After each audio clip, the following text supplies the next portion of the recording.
Rahul Dravid Bangalore Saint Joseph കോളേജിൽ പഠിച്ചിരുന്ന കാലം. പൊതുവെ ഈ മാച്ചുകളും പ്രാക്ടീസും ഒക്കെ കാരണം റെഗുലറായിട്ട് ക്ലാസ്സിൽ വരാൻ പറ്റാതിരുന്ന ദ്രാവിഡ് ഒരു ദിവസം ക്ലാസ്സിലെത്തിയത് ക്രീസിൽ ബാറ്റ് ചെയ്യുമ്പോൾ ഉപയോഗിക്കുന്ന ഗ്ലൗസും ധരിച്ചുകൊണ്ടായിരുന്നു.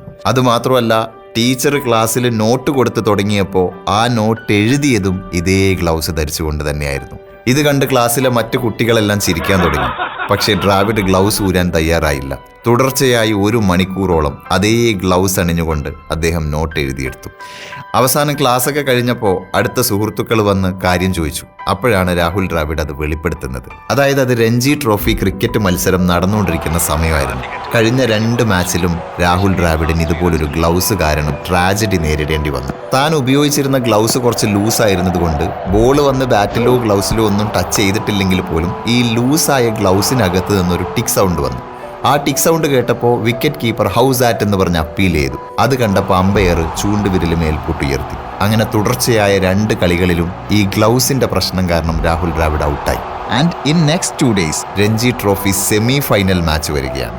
അപ്പോൾ ആ മാച്ചിൽ ഉപയോഗിക്കാൻ വേണ്ടി പുതിയ ഗ്ലൗസ് വാങ്ങിച്ചതാണ്.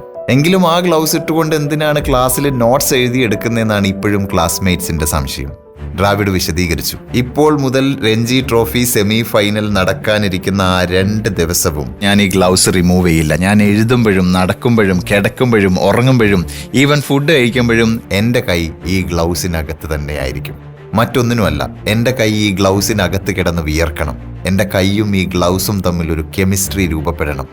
ഇനി ക്രീസിലിറങ്ങുമ്പോൾ ഒരു തരത്തിലും ഈ ഗ്ലൗസ് എനിക്കൊരു ഭാരമാവരുത്. അങ്ങനെ ആ 48 മണിക്കൂർ നേരം ഗ്ലവ്സ് ഊരാതെ പിടിച്ചു നിന്നു രാഹുൽ ദ്രാവിഡ്. ആൻഡ് ആ സെമി ഫൈനൽ മാച്ചിൽ രാഹുൽ ദ്രാവിഡ് സെഞ്ചുറി അടിച്ചു. ആ മത്സരത്തിൽ കർണാടക വിജയിക്കുകയും ചെയ്തു. ശേഷം ഫൈനലിലും ഇതേ ഗ്ലൗസ് അണിഞ്ഞെത്തിയ രാഹുൽ ദ്രാവിഡ് സെഞ്ചുറി അടിച്ചു.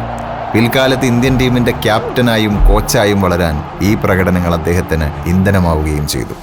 വലിയ വലിയ വിജയങ്ങൾ പലതും പിറക്കുന്നത് സ്റ്റേഡിയങ്ങളിലല്ല, നമ്മൾ ദിവസവും പാലിക്കുന്ന ചെറിയ ചെറിയ നല്ല ശീലങ്ങളിലാണ് അത് സൃഷ്ടിക്കപ്പെടുന്നത്. സെന്റ് ജോസഫ് കോളേജിൽ ദ്രാവിഡിന്റെ സഹപാഠിയും മോട്ടിവേഷണൽ സ്പീക്കറുമായ ഡോക്ടർ രാജ്ദീപ് മാൻവാനിയാണ് ഈ കഥ പങ്കുവച്ചത്.